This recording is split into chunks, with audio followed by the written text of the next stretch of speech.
gara-gara harta. Bisa seperti itu ikhwah. Bisa. Ya, bisa seperti itu. Dia punya modal.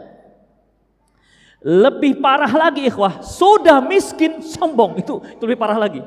Gak punya modal dia untuk sombong sebenarnya, tapi sombong. Demikian ikhwah. Ya. Saking parahnya saya sampai sekarang gak ketemu contohnya apa. Karena Rasulullah katakan salasun la yukallimuhumullahu yaumal qiyamati wa la yuzakkihim lahum adzabun alim. Ada tiga orang yang tidak akan diajak bicara oleh Allah, yang tidak akan disucikan oleh Allah, dan tidak akan diperhatikan oleh Allah. Untuk dia disediakan azab yang pedih. Pertama, yaitu Syekhuz Zani, orang tua masih doyan zina. Ikhwah, orang tua itu kan gak punya kekuatan lagi. Seleranya juga selera ya tuwek. Ini sudah tuwek, udah bungkuk-bungkuk, tapi kok masih doyan zina. Tetap nafsunya luar biasa walaupun sudah besar pasak dari tiang. Jadi gimana?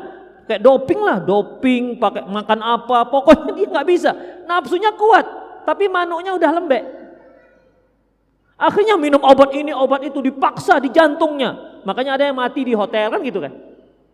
Demikian dia tua, seharusnya kan orang tua ini ngapain? Mikirkan sebentar lagi dia akan meninggal, sudah dekat liang kubur, perjalanannya hanya cukuplah rumah dan masjid saja. Ini masih nengokin cewek, ya Allah. Makanya anak muda yang berzina dibandingkan orang tua yang berzina, jauh lebih besar dosa orang tua yang berzina. Apa modal Anda sudah tua masih berzina? Tua-tua keladi, semakin tua semakin gatal. Demikian, apa yang gatal? Allahu alam. Dan itu ada. Makanya azabnya lebih besar, dosanya lebih besar. Yang kedua, yaitu a'ilun mustakbir, orang miskin yang sombong. Orang kaya sombong masih mendingan, dia punya modal. Ya, dia punya mobil Ferrari, dia punya rumah mewah, dia punya apa saja. Dia punya modal untuk sombong. Miskin sombong gimana? Apa modal dia untuk sombong? Demikian ikhwah. Ya, maka tadi saya katakan saking parahnya nih orang, saya nggak tahu apa contohnya. Atau antum kasih tahu saya apa contoh miskin sombong? Dia miskin ngeremehkan orang kaya, gimana tuh ya? Miskin tapi ngeremehkan orang kaya. Bapak itu nggak ada apa-apanya, kaya aja yang ada. Awak mendingan miskin, walaupun awak melarat ini, tapi ya alhamdulillah lah, awak melarat gitu. Gimana caranya? Gimana lah kira-kira caranya? Demikian ikhwah, azinallahu wa iyyakum. Itu yang pertama, digara-gara harta. Yang kedua, al-ilm. Sombong gara-gara ilmu. Merasa diri sudah punya banyak ilmu. Merasa sudah lama ngaji. Itu dia. Merasa sudah banyak hafalan. Merasa sudah bisa bahasa Arab. Ya. Ikhwah, ketika dia sudah merasa punya ilmu, lantas membuat dia menjadi sombong, meremehkan orang lain, ya. Ini salah satu malapetaka. Misalnya, ini biasa terjadi di tengah masyarakat. Pak, ayo kita sholat ke masjid. Ini anak-anak muda lah, ngajak kiai ke masjid. Ayo kita ke masjid. Ngapain? Sholat. Kamu kok nyuruh-nyuruh saya? Kamu sudah pernah belajar bahasa Arab? Apa hubungannya belajar bahasa Arab ke masjid? Kamu udah belajar nahu, mantik, sorof, udah pernah? Karena saya pernah digitukan. Tapi waktu dulu, waktu masih muda, ya. Kalau sekarang kan nengok ubannya udah takut orang. Dulu, ya. Jadi ketika ngisi kajian, Ustadz tanya, Ustadz udah pernah belajar mantik, sudah pernah belajar ilmu kalam, apa hubungannya kan begitu? Ada demikian ikhwah. Merasa ketika dia merasa dia sudah punya ilmu dalam sehingga jadi setan jadinya, jadi iblis. Gak bisa menerima, kenapa loh? saya lebih lama belajar. Kamu sudah baca buku berapa? Nah, gitu. Udah banyak buku berapa? Ini biasanya kalau orang-orang masih baca buku satu, gini. Model main macam kamu ini. Suka bid'ah aja. Suka membid'ahkan orang. Dikit-dikit maulidnya bid'ah. Muncullah lagunya kan. Jangan kau katakan bid'ah saja kan gitu. Demikian. Gak bisa pakai dalil, pakai lagu sekarang bantah.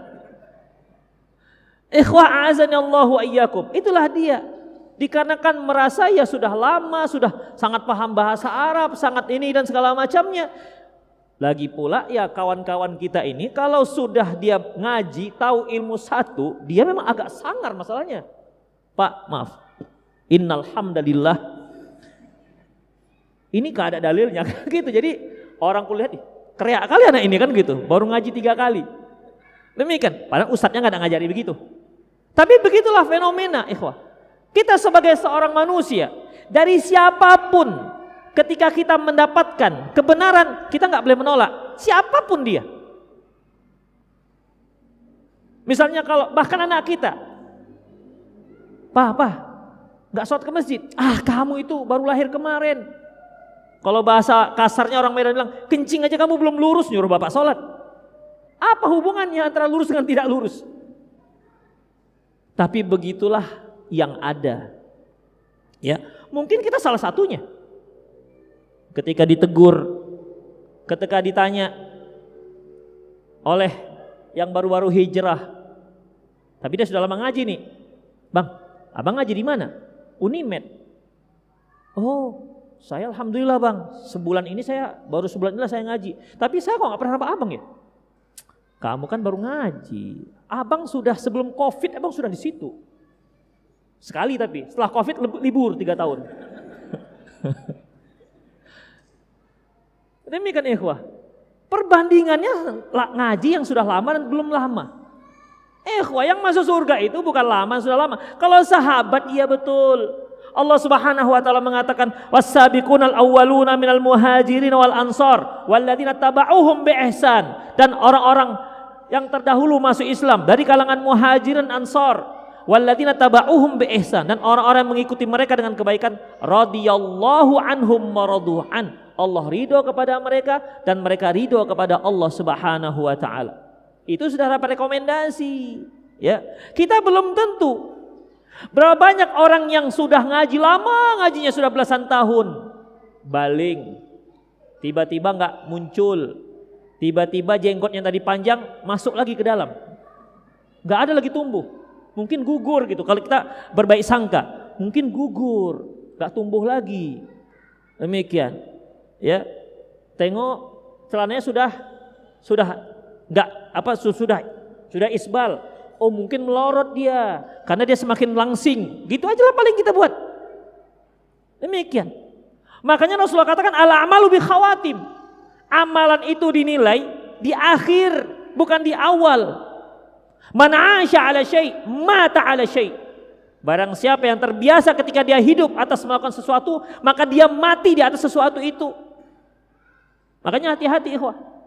Antum yang hari-hari asik main futsal aja. Setiap sudah capek kerja dari jam 8 sampai jam 5, maghrib harus futsal. Demikian. Akhirnya istrinya yang nelpon, Ustadz tolonglah Ustadz. Awak juga jadi rujukan. Gara-gara tingkah para suami ini, asik futsal aja. Kenapa suamimu? Iya, asik futsal aja. Demikian. Akhirnya kan habis tenaga di futsal, terlantar istrinya. Demikian ikhwah azinallahu wa iyyakum. Jadi dalam masalah ini ikhwah, ya, dalam masalah ini hendaklah kita perbaiki, ya, bahwasanya ilmu bisa membuat seorang itu menjadi takabur. Itu dikarenakan apa ikhwah? Niat di awal tidak ikhlas. Karena sesungguhnya fa inna man talabal ilmi lil akhiri kassarahu ilmuhu wa khasha'a qalbuhu wastakanat nafsuh. Apabila seorang talabul ilmi dari awal memang tujuannya ikhlas karena Allah, maka ilmunya itu akan membuat dia menjadi seorang yang rendah hati. membuat hatinya menjadi khusyuk dan membuat dia menjadi tenang. Itulah ilmunya. Makanya orang kalau sudah lama ngaji, nggak ada lagi dia manggil kawannya, "Hoi, woi, nggak ada lagi begitu. Nggak ada lagi begitu. Kalau ada, sudah 5 tahun ngaji masih begitu. Aduh, nggak tahu itu. Entah perlu diruqyah, kita nggak tahu lah. Demikian. Ya, itu orangnya sudah ngaji. Dia ramah, dia tawadu. Pokoknya semakin dalam ilmunya, semakin ramah, semakin tawadu. Demikian ikhwah. Itu diantara dikarenakan seorang itu menuntut ilmu ikhlas karena Allah. Jadi bukan menuntut ilmu karena apa? Karena cari jodoh. Kan ada yang begitu kan? Iya. Karena cari jodoh. Ya biasanya kan orang sudah ngaji-ngaji ini bagus Ustaz. Begitu. Bagus, apapun cari di situlah nampaknya bagus. Ya. Ketika pertama ikhwah kita buka kembali ini Unimed kajian, ya. Itu kan rame. Akhwat-akhwat rame. Apa kata seorang yang baru ngaji? Dia bilang macam nuansa Mekah Madinah gitu kan. Macam nuansa Mekah Madinah kita di sini. Begitu ikhwah. Akhirnya kan dia tertarik. Ya, mau cari jodoh dan segala macam. Jika Anda nuntut ilmu mau cari jodoh, maka luruskan niat Anda. Ya, luruskan niat Anda. Jodoh insya Allah akan datang. Ada lagi yang nuntut ilmu itu apa ya? Karena bisnis.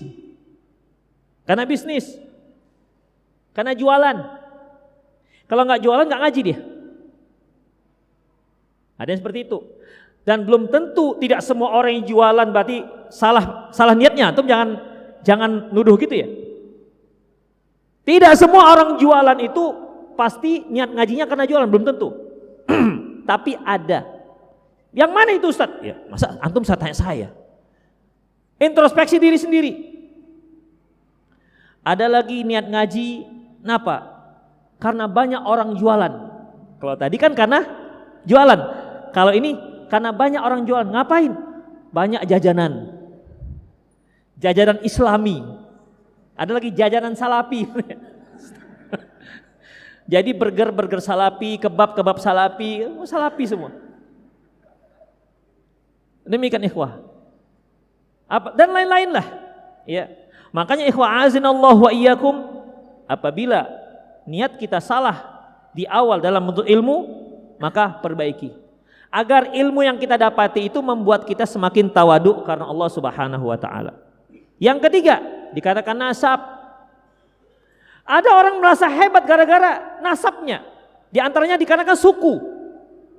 Iya, karena suku. Dia menganggap suku dia yang terbaik. Suku orang lain enggak baik. Demikian ikhwah. Ini juga membuat orang takabur. Dia hanya bisa menghargai yang satu suku. Kalau sudah dia dengan sama-sama marga, semarga dia, wah masya Allah pelayan luar biasa. Seolah-olah memang keluarga dekat sekali. Padahal ketemunya baru itu. Ya, saya berikan contoh. Tapi kebetulan waktu itu memang penumpangnya orang-orang kita Batak. Ketika saya dari Siantar mana ya? Iya dari Siantar ke Medan, dari Kisaran ke Medan. Ikut travel. Satu mobil itu semua kalau nggak salah marganya marga Sinaga. Semua yang Sinaga itu diantarkan. Selesai. Saya, Pak, kita nggak ada jalur ke sana, Pak. Bapak turun di sini aja ya. Saya sendiri orang Padang. Begitu ikhwah. Ya. Oleh karena itu, ini bukan kita bicara bahwa suku Batak, enggak. Ada sifat seperti itu. Mungkin orang Padang juga ada seperti itu. Ketika dia bertemu sama-sama suku, di Kampuang dalam, boy onde mande, masya Allah, akrabnya minta ampun. Ditraktir, kenapa? Gara-gara onde mande itu tadi. Bisa seperti itu ikhwah. Ya.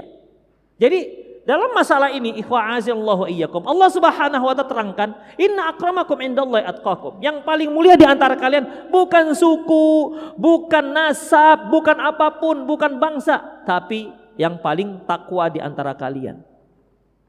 Nasab bisa membuat orang menjadi takabur. Ya. Terkadang dikarenakan apa? Saya keturunan Rasulullah sallallahu alaihi wasallam. Sehingga dia berharap semua orang menghormati dia. Ada lagi orang-orang yang hulu, kalau si keturunan Rasulullah ini minum bersisa airnya diperebutkan. Begitu ikhwah, sisa makanannya diperebutkan.